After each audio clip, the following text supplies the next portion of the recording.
أعوذ بالله من الشيطان الرجيم.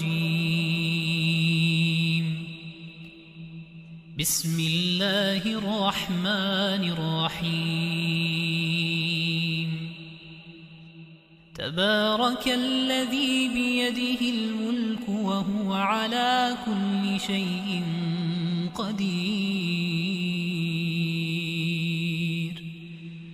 الذي خلق الموت والحياة ليبلوكم أيكم أحسن عملا وهو العزيز الغفور.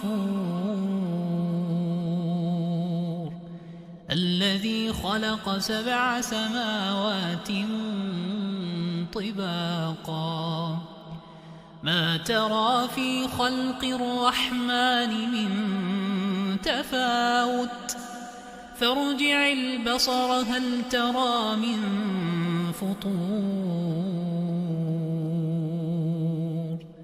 ثم ارجع البصر كرتين ينقلب إليك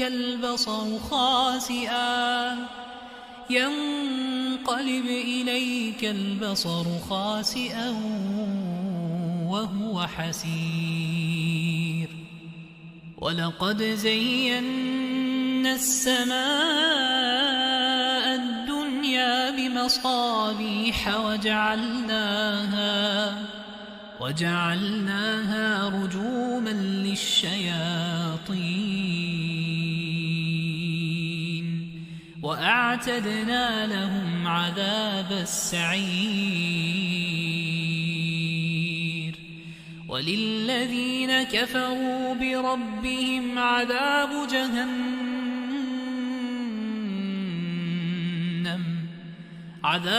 جهنم وبئس المصير. إذا ألقوا فيها سمعوا لها شهيقا وهي تفور تكاد تميز من الغيظ. كلما ألقي فيها فوج سألهم خزنتها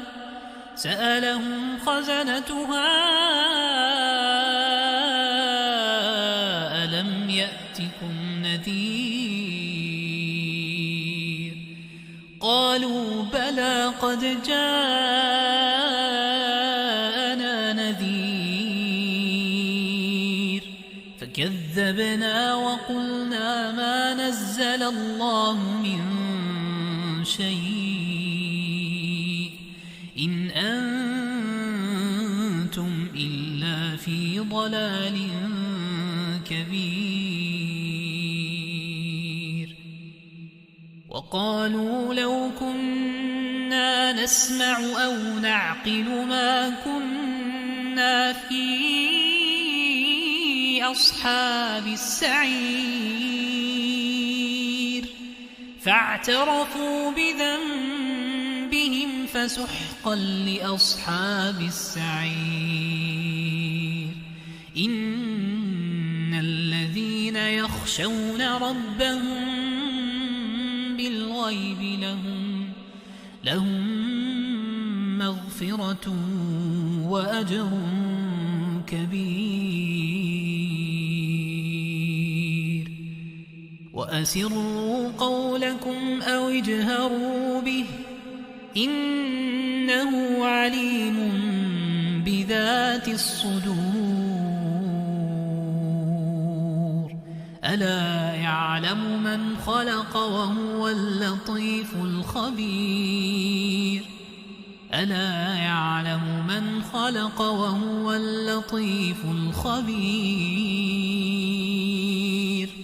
هو الذي جعل لكم الأرض ذلولا فامشوا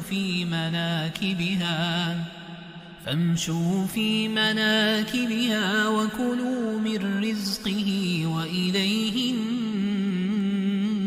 النشور. أأمنتم من في السماء يخسف بكم الأرض فإذا هي تمور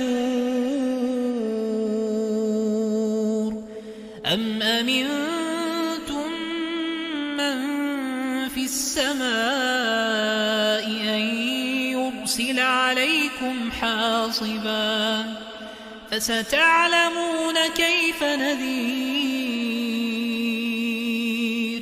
ولقد كذب الذين من قبلهم فكيف كان نكير أولم يروا إلى الطير فوقهم صافات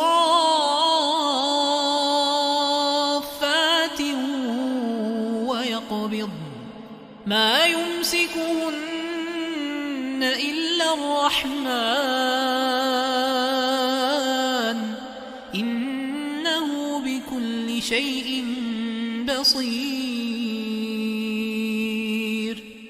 أمن هذا الذي هو جند لكم ينصركم من دون الرحمن إن الكافرون إلا في غرور أمن هذا الذي يرزقكم إن أمسك رزقه بل لجوا في عتو ونفور أفمن يمشي مكبا على وجهه أهدى أمن يمشي سويا على صراط مستقيم قل هو الذي أنشأكم وجعل لكم السمع والأبصار والأفئدة قليلا ما تشكرون قل هو الذي ذرأكم في الأرض وإليه تحشرون ويقولون متى هذا الوعد إن كنتم صادقين قل إنما العلم عند الله وإنما أنا نذير مبين فلما رأوه زلفة سيئت وجوه الذين كفروا وقيل هذا الذي كنتم به تدعون قل أرأيتم إن أهلكني الله ومن معي أو رحمنا فمن يجير الكافرين من عذاب أليم فمن يجير الكافرين من عذاب أليم قل هو الرحمن آمنا به وعليه توكلنا فستعلمون من هو في ضلال مبين قل أرأيتم إن أصبح ماؤكم غورا فمن يأتيكم بماء